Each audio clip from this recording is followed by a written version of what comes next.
Bienvenue dans cette nouvelle édition du 12-15. Au sommaire, l'ancien président de l'Assemblée nationale du Niger, Hama Amadou, reste en prison. Sa demande de liberté provisoire a été rejetée par la Cour de cassation.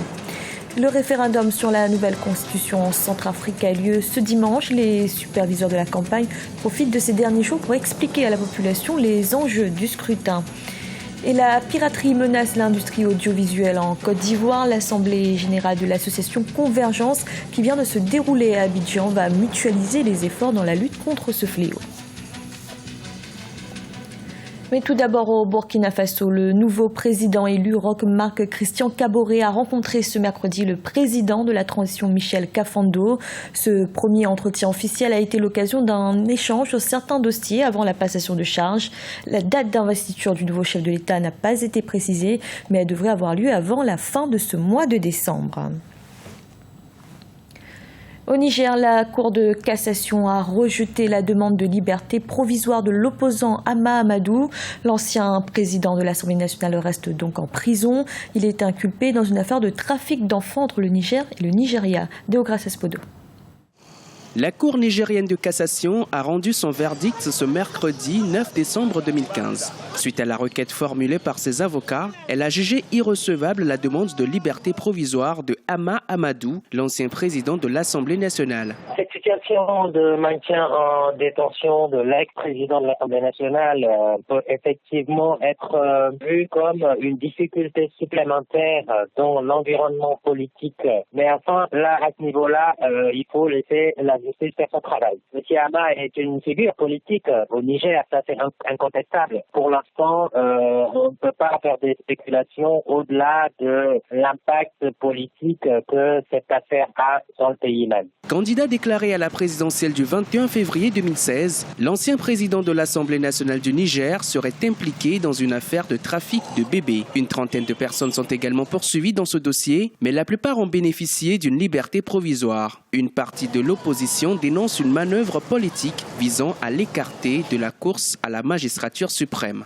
Il faut voir si cette mesure va suspendre la possibilité pour l'intéressé de pouvoir se présenter à l'élection. Il est clair qu'une condamnation pourrait en réalité lui faire priver de ses droits citoyens. Il faut juste espérer que cela ne vienne pas perturber le calme relatif qui règne au Niger et sur la scène politique même. Les avocats de l'ancien Premier ministre avaient déposé la demande de remise en liberté provisoire le 2 décembre 2015. Hama Amadou, le président du Modène Faloumana, parti d'opposition, restera donc en prison. Ses avocats ont fait savoir qu'ils reviendront à la charge avec une nouvelle demande de liberté provisoire. L'ancien président du Parlement était rentré au Niger le 14 novembre 2015 après un an d'exil en France.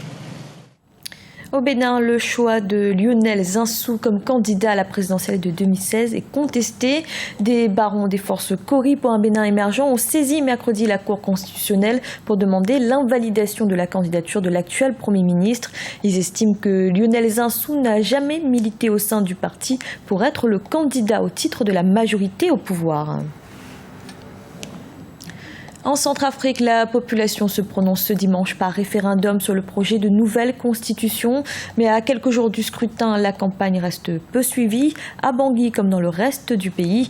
C'est pourquoi des superviseurs sont envoyés auprès des électeurs pour leur expliquer les enjeux de ce vote. Birama Saonera. Le dimanche 13 décembre 2015, les Centrafricains iront aux urnes pour un référendum constitutionnel. La campagne référendaire a débuté le 2 décembre et se poursuit jusqu'au 11 décembre.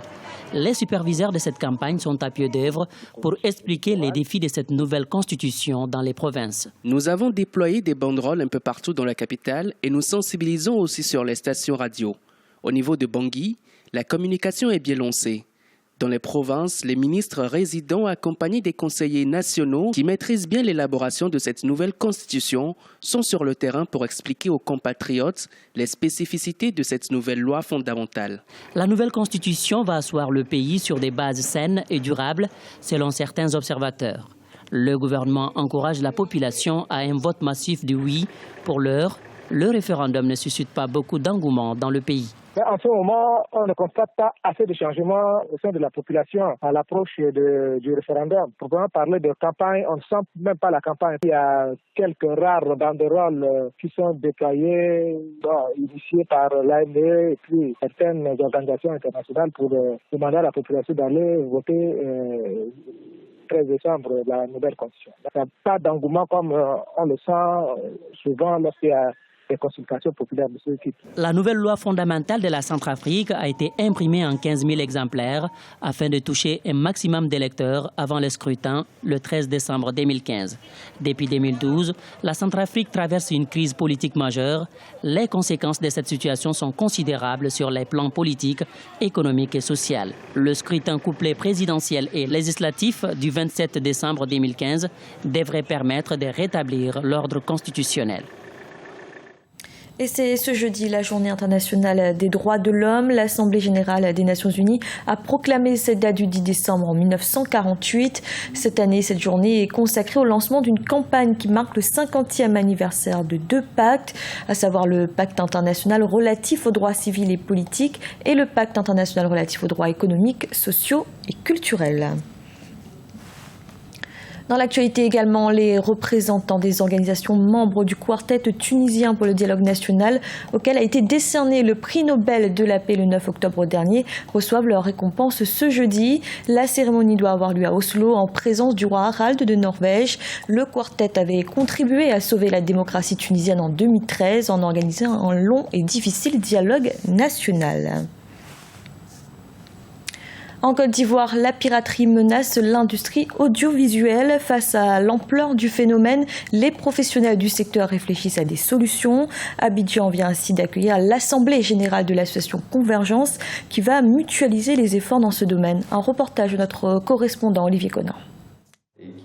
La création audiovisuelle africaine menacée par la piraterie.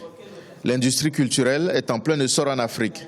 Malheureusement, l'utilisation sans autorisation et sans rémunération de la propriété intellectuelle et des œuvres des créateurs est un fléau dont l'impact économique est difficilement quantifiable. Seule certitude, il y a un énorme manque à gagner pour les acteurs de l'industrie culturelle. Les politiques de lutte contre la contrefaçon et la piraterie sont confinées aux différents États du continent sans grand succès. L'association Convergence veut combler le vide d'une structure panafricaine pour prendre en main la protection et la valorisation des créateurs et industries culturelles et lutter contre le piratage.